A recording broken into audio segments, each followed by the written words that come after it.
Estamos de volta com o Sala Debate, hoje discutindo a relação dos países latino-americanos que estão fazendo o maior sucesso na Copa do Mundo com o Brasil. E para esse debate, nós trouxemos a Beatriz Bício, que é uruguaia e professora do curso de Ciência Política da Universidade Federal do Rio de Janeiro.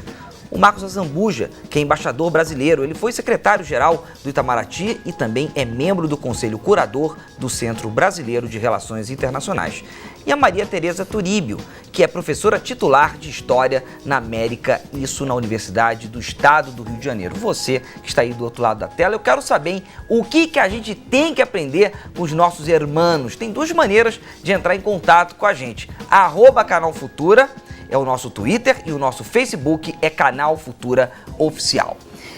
Zambuja, a gente falou no primeiro tempo, já que estamos falando de futebol também, falamos sobre economia, muito falando da Argentina, falamos de sustentabilidade, a importância da nossa preservação. E agora eu quero tocar em outro país, que é o nosso próximo adversário, na sexta-feira. Vou bater 3 vezes na madeira, que é para dar sorte para o Brasil.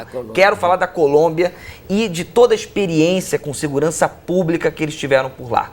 O Brasil mergulhou na experiência que eles tiveram contra o narcotráfico, contra o tráfico de drogas, para poder, no Rio de Janeiro, estabelecer as UPPs que hoje, enfim, estão presentes em tantas comunidades aqui no Rio de Janeiro.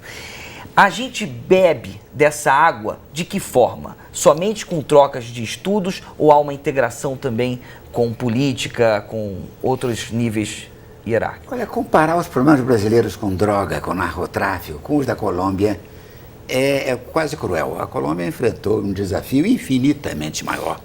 Ocupação permanente de grandes pedaços do seu território por forças que contestavam a legitimidade do poder central de Bogotá.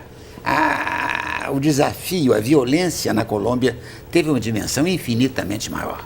Não era um problema policial, era um problema de própria sobrevivência ou fragmentação do Estado. Então, essa é a primeira coisa. A segunda é que a Colômbia teve um êxito extraordinário nos últimos anos em começar a recuperar uma paz interna, uma democracia eficaz e, pouco a pouco, atrair as Farc, as suas forças armadas revolucionárias, a uma forma de convívio e, espera-se, de reabsorção no tecido da sociedade civil. Eu vejo a Colômbia hoje como um país com grande dinamismo, indo muito bem, fez eleições agora de novo bem-sucedidas, e eu creio que a Colômbia está tentando uma coisa que é difícil para a Argentina aceitar. A Colômbia busca ser a segunda economia sul-americana. O dinamismo dela permite supor que ela chegará a isso, o que é uma coisa para a Argentina um pouco cruel. Eu creio que nós temos que aprender muito com todos, com a Colômbia, evidentemente, em matéria de como se faz esse combate, embora o Brasil tenha tido uma atitude oposta à da Colômbia.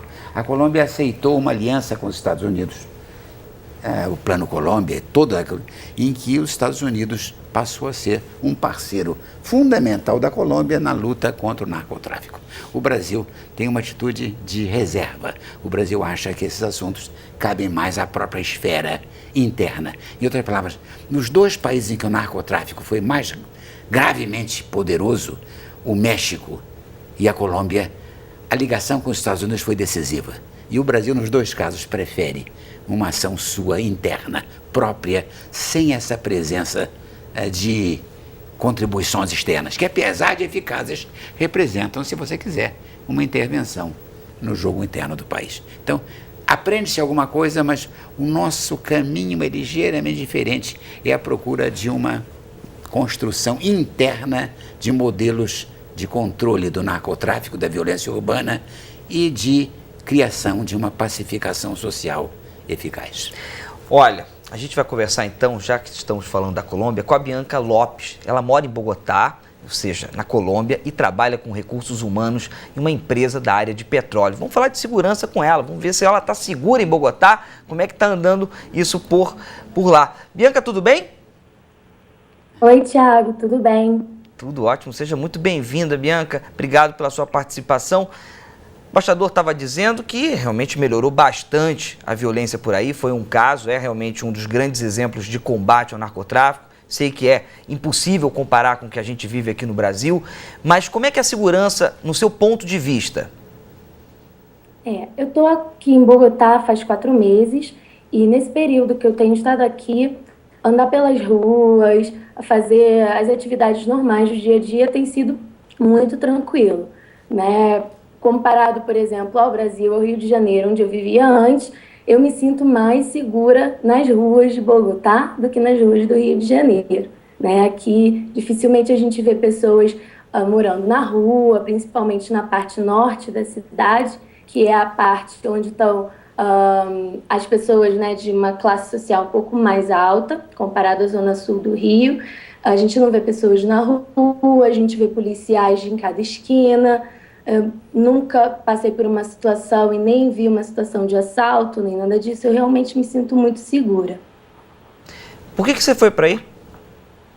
Eu vim transferida pela minha empresa, que resolveu abrir uma filial aqui em Bogotá, e eu sou a pessoa responsável por fazer essas operações iniciais da empresa aqui. Quais são as maiores diferenças entre morar no Rio de Janeiro e morar em Bogotá?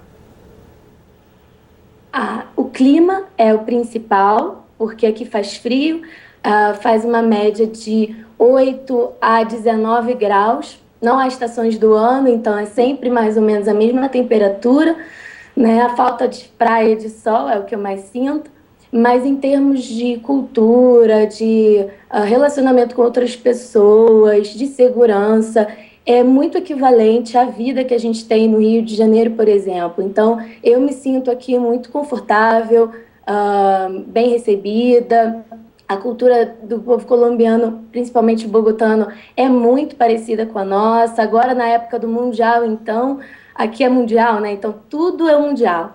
Então, se eu entro num táxi e o Mundial, você perdeu o Mundial. Eles estão desesperados, aficionados. Faz 16 anos que a Colômbia não vai à Copa do Mundo, primeira vez nas quartas de finais. E cada jogo que eles ganham parece que ganharam a Copa inteira, né? É maravilhoso aqui, tô me sentindo Me diga o muito bem. seguinte, seu coração de brasileira e moradora de Bogotá, na sexta-feira vai torcer por quem? Olha, vou torcer pro Brasil, mas vou ter que torcer escondida, porque para qualquer lugar que eu for aqui não vai dar certo. Então vou ter que torcer em casa ou ir para a Embaixada do Brasil, me reunir com os grupos de brasileiros que a gente tem aqui, mas não dá para ver na rua não. Tá certo. Você pode ficar com a gente? Eu vou te chamar daqui a pouquinho.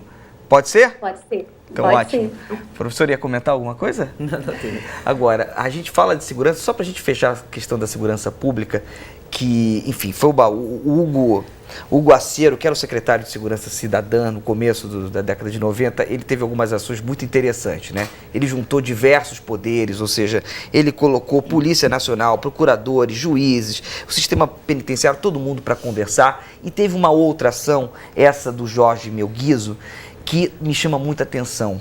E vocês falaram rapidamente que é a questão do fluido da cultura, a cultura servindo e também a educação para que a Colômbia se reestruturasse, não só à base desses poderes, enfim, políticos, policiais. Como é que a cultura faz uma diferença numa situação como essa, professora? Nós temos aqui no Rio de Janeiro exemplos muito bonitos, né?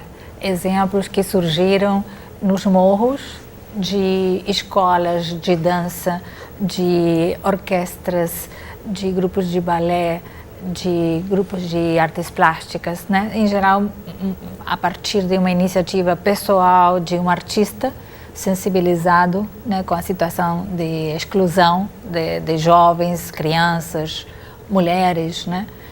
E vemos o quanto a cultura, a arte transforma a vida dessas pessoas, dá um sentido, dá uma dignidade. Li há pouco uma belíssima reportagem de um grupo que faz dança num dos morros e vários dos jovens que participam davam como depoimento que antes eles tinham vergonha de dizer onde eles moravam, porque era mal visto morar no morro, na comunidade. Hoje, como eles se identificam e são conhecidos a partir da sua arte, eles já na própria apresentação da sua arte, eles estão dizendo de onde eles vêm e eles se sentem orgulhosos disso. Então, A mim me parece assim, que é um exemplo contundente da importância da cultura e da arte na motivação, no sentido de vida para aqueles que, de alguma forma, a sociedade excluiu, né, durante algum tempo. Agora, professora Maria, também teve um investimento de 12% do PIB, isso na Colômbia, em educação, ou seja, o Estado entrou também dentro dessas comunidades, implementando escolas. Por que isso não acontece aqui no Brasil? E também emendo com a pergunta do Fernando Borges. Obrigado, Fernando, pela sua participação. Lembrando que você que está em casa pode participar de duas maneiras. Tem duas maneiras de entrar em contato com a gente. @Canal Futura é o nosso Twitter e o nosso Facebook é o Canal Futura Oficial. Fernando, além dessa pergunta, ele diz o seguinte: por que Bogotá diminuiu a violência e o Brasil aumentou? Eu acredito que são situações bem diferentes. Nós não podemos analisar contextos diferentes. A Colômbia e a Bogotá, especialmente, é bem menor do que todas as nossas cidades brasileiras. E mesmo em termos demográficos. Os problemas da Colômbia são problemas também diferentes e inerentes à própria estrutura da sua nação. Nós aqui vivemos um país grande, com uma multiplicidade cultural, com imigrantes, tanto de outros estados como de outros países também. Então nós temos aqui essa pluriculturalidade que traz problemas diferentes, além de também setores menos privilegiados da sociedade, com muita pobreza ainda latente, e que não foi combatido dessa maneira, convivendo ainda com classes, com setores dominantes, com dinheiro, com tudo mais, e esse confronto, né, social traz problema também, que muitas vezes não é exatamente o problema que está ocorrendo lá em Bogotá. Nós temos problemas diferentes lá que, pela dimensão, pela atuação do Estado, eles podem ser contornáveis mais facilmente. Aqui é muito grande, então tem que ser setorizado. E nós estamos trabalhando bastante nesse sentido. A educação, a cultura, o governo, município, Estado, o governo federal. Nós estamos trabalhando muito, a situação está bastante diferente hoje em dia. Nós temos um outro clima, digamos assim, nesse sentido, até de otimismo. E acho que nós estamos demonstrando isso agora mesmo no clima da Copa. Porque se nós estivéssemos naquele clima de violência, não teria essa hospitalidade, não teria esse clima que você está vendo de confraternização, mesmo a própria violência não está sendo manifestada da maneira que a gente vê na mídia, quando não existe uma integração, um apoio do governo. Nós estamos tendo apoio. Agora, evidentemente, ainda é pouco. Ainda é pouco. A gente se ressente de políticas públicas, na saúde, na educação, mas nós estamos sendo atendidos também. Agora, nós não podemos comparar situações diferentes, com culturas diferentes, com problemas diferentes, e situações econômicas diferentes, para poder fazer uma análise disso. Olha, indo agora para a educação, as cidades de fronteira, elas vivem uma realidade muito interessante e peculiar, né? Um estudante mora às vezes no Brasil, estuda no Uruguai, mora num país, estuda em outro, trabalha enfim. O Jornal Futura, há pouco tempo, fez uma matéria sobre exatamente os desafios de estudar em cidade de fronteira. Vamos ver um pouco da reportagem da Ana Carolina Amaral. De acordo com dados do Instituto Brasileiro de Geografia e Estatística, em Uruguaiana estima-se que cerca de 1.000 jovens entre 20 e 24 anos deixaram a cidade em busca de oportunidades de estudo e de emprego nos últimos 10 anos. Já em Santana do Livramento, a evasão salta para mais de 2.000 jovens. O prefeito de Rivera, no Uruguai, reconhece que a cidade passa pelas mesmas dificuldades de Santana do Livramento, quando o assunto é criar condições para se manter os jovens na região. Esse é um grande desafio que passa, segundo nossa mirada, É um grande desafio que passa, segundo a nossa percepção, por gerar a possibilidade de se capacitarem aqui no nosso território e criar as condições para que hajam inversões que requerem esses profissionais com boa remuneração. Hoje, uma dificuldade que temos neste interior é que em algumas áreas não temos esse profissional com capacitação e experiência. Com capacitação e experiência. Clara nasceu no Brasil, mas estuda no Uruguai. E é lá que pretende fazer o curso de marketing quando terminar o ensino médio. Depois, os planos incluem uma futura mudança para terras brasileiras. Você vê, a Clara foi para lá fazer marketing. Isso nem sempre é fácil, né? Estudar em outros países requer desafios imensos. Vamos voltar a falar com a Bianca. Bianca, você chegou a procurar um curso por aí? Você já estudou alguma coisa em Bogotá? Por enquanto, eu estou recém-chegada, né? Por enquanto, eu estudei só espanhol mesmo. Eu cheguei aqui sem falar nada de espanhol. E você está falando bem? Sí, hablo tudo que necessito, pero não perfeito. A língua é o principal desafio? Ou melhor, é o primeiro desafio? É o primeiro desafio. Para quem não fala, é assim. Embora o espanhol seja muito parecido, né? A primeira impressão é que você não entende nada. E depois, com o tempo, você vai acostumando, vai treinando o ouvido e vai entendendo tranquilo. Hoje eu não tenho dificuldade nenhuma. Zambuja, por que é importante, ou no que é muito importante, viver num país e estudar no outro? Esse intercâmbio é vantajoso para quem? Eu acho essencialmente para quem tem a multiplicação da experiência. O outro enriquece você sempre, quer dizer, sair de dentro de você mesmo. Todos nós vivemos em casulos culturais. A tendência da gente é achar que a maneira que a gente faz alguma coisa é uma maneira universal, que assim é. A cada encontro fora, você descobre que há outras maneiras, não melhores, piores, mas diferentes. Mas que há um enriquecimento imenso em dominar uma outra língua, em entender uma outra civilização, em participar de uma outra cultura. Em todo o processo de associação, quem procura entender o outro ganha. A vitória é de quem procura se ampliar pelo convívio. Mas que eu creio que nós temos hoje uma capacidade. Eu creio que nós estamos agora, havia conosco e os vizinhos, o Brasil tem 10 países limítrofes, o que é uma coisa extraordinária. Só a China e a Rússia têm coisa nessa escala. Então nós temos que entender o seguinte, o outro nos interessa, porque havia a presunção de que não havia muito a ganhar porque era muito parecido. Eu fui criado com a ideia de que não precisava aprender espanhol, porque nós falávamos espanhol, entendíamos espanhol. Não, há um enriquecimento no hábito, no convívio. Certas maneiras que parecem óbvias para nós não são. Quer dizer, a descoberta do outro enriquece você. Porque eu acho que essa ideia da transfronteirização do convívio. E no caso do Uruguai, é quase cômico. A fronteira é o outro lado da rua, é uma calçada, quer dizer, há momentos em que você sai do Brasil desprevenido, você não sabe que saiu do Brasil, quer dizer, através um sinal que abriu, você entrou no Uruguai e voltou. Então há uma comunidade aí muito profunda que é gauchesca, que é daquela região. O Brasil já tem integrações muito grandes na própria região. Argentinos de Entre Rios e Corrientes tem com brasileiros uma relação, gaúchos, paranaenses, catarinenses, nós com os uruguaios, idem. De modo que eu sou um grande defensor dessa aproximação. Não é porque você vai estudar melhor ou vai aprender de uma coisa, não. É pelo enriquecimento que o outro traz a você. O outro, o Brasil é o menos insular dos países. Não há país que seja menos ilha no mundo do que o Brasil. Você falou de relações com humanos, enfim, isso daí é a matéria-prima da Bianca, né? Bianca, essa relação está sendo fácil? A relação com os colombianos está sendo tranquila?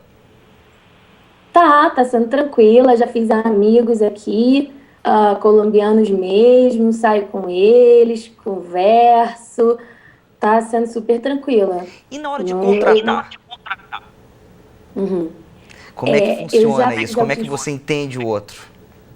Já fiz alguns processos seletivos aqui e o comportamento das pessoas aqui é um pouquinho diferente mesmo, inclusive até questões mesmo de qualificação profissional, além do comportamento, a gente vê notada diferença em postura pessoal, como a pessoa se apresenta, a capacidade dela de falar, de se expressar também. Eu notei que aqui eu encontrei pessoas um pouco mais sérias, com posturas mais sérias, que no Rio, por exemplo.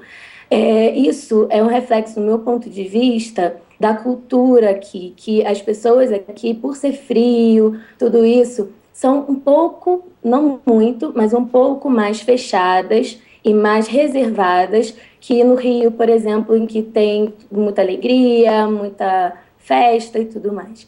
Então, isso se reflete também no profissional. Há um distanciamento um pouco e que preserva uma postura um pouco mais reservada. Você pensa em voltar para o Brasil? Penso sim. Não tenho certeza se vou voltar. Talvez se sair daqui eu vá para um outro lugar ainda, antes do Brasil. Mas Brasil é minha terra natal, minha família está lá, meus melhores amigos. Com certeza eu volto, mas não sei o momento. Bianca, obrigado pela sua participação. Uma boa noite. Eu que agradeço. Boa noite para todos.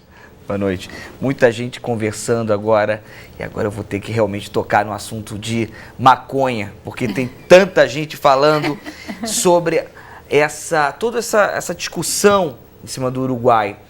Como é que isso reverbera, professora, nos outros países da América Latina? Há uma cobrança, há uma discussão mais forte sobre, por exemplo, esse assunto? Sem dúvida, sim. Inclusive aqui no Brasil. Aliás, não é o único assunto que tem suscitado interesse aqui, do que ultimamente votou-se, né, no Congresso a partir de iniciativas, algumas do Executivo, outras da sociedade civil. O aborto foi outra lei, a lei que se chama matrimônio gay, na verdade não é isso, enfim, a possibilidade de estender a um companheiro numa relação homossexual os direitos, né? Tudo isso tem sido realmente motivo de muita admiração de alguns, crítica de outros, mas suscitou um debate, né? Agora, também há questões que não são bem apresentadas fora do Uruguai. Essa questão de liberação da maconha parece que é uma liberação em níveis absolutos, né? Na verdade, é uma política, do meu ponto de vista, inteligente para tratar um problema que todo o embasamento da legislação que foi aprovada é um problema de saúde pública, né? Como tratar de pessoas que necessitam, que têm esse hábito desenvolvido, né, do consumo da maconha, de um ponto de vista que não seja punitivo, né, que não seja de uma maior exclusão, né, e que justamente possa precaver futuros problemas mais graves do que um consumo sob controle médico, que esse é o espírito da lei, né? Inclusive porque a pessoa tem que se registrar, a farmácia na qual ele vai conseguir se abastecer vai controlar a quantidade, enfim, há um complexo que vem atrelado a essa legislação de controle, de um lado, seja da produção, seja da distribuição, seja do consumo, sob a ótica de uma política pública de saúde, né? Como o aborto também. As dores também. Desculpe, então, inclusive para as dores agora utilizadas, são dores crônicas.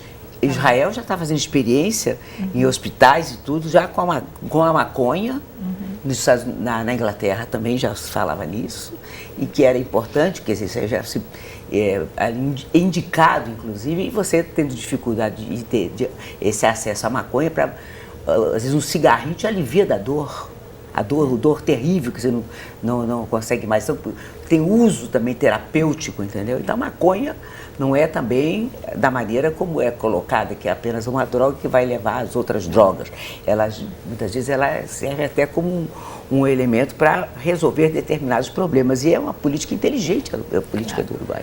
Não há um desconhecimento dos problemas que o uso, sobretudo em determinadas quantidades, da maconha causa. Não há uma negação disso. É uma forma de manter um nível de consumo com controle, né?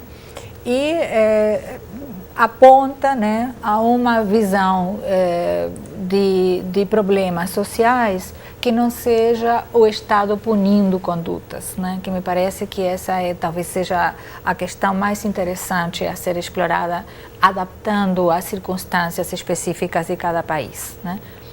Em geral, havia um olhar muito punitivo em relação a determinadas condutas, né?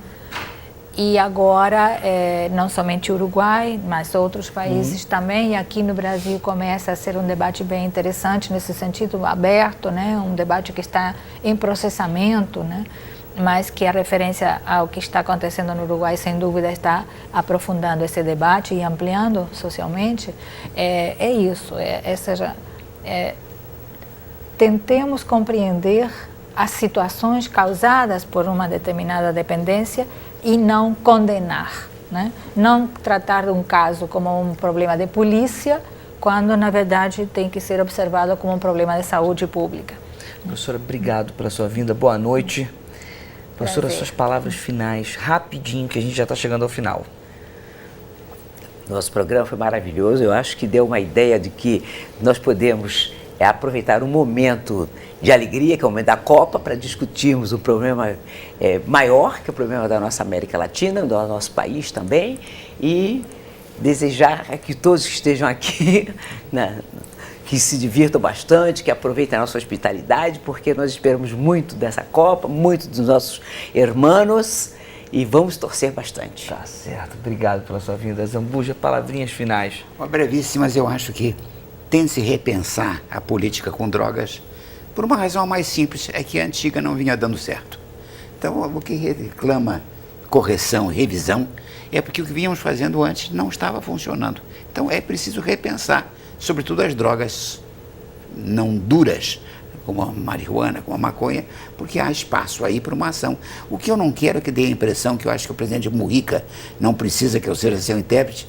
Ele não é um libertador das drogas, ele é uma pessoa que as transformou num objeto de uso universal. Ele apenas quer descriminalizar e fazer com que o seu uso controlado seja uma coisa que não tenha um aspecto, primeiro, punitivo, e segundo, que não estimule a criação de toda uma área de contravenção, de crime associado. O que nós temos feito é que nós não temos nem derrotado a droga e temos criado uma grande criminalidade. Obrigado e muito obrigado a você que está aí do outro lado. Terça-feira que vem tem mais. Tchau, tchau.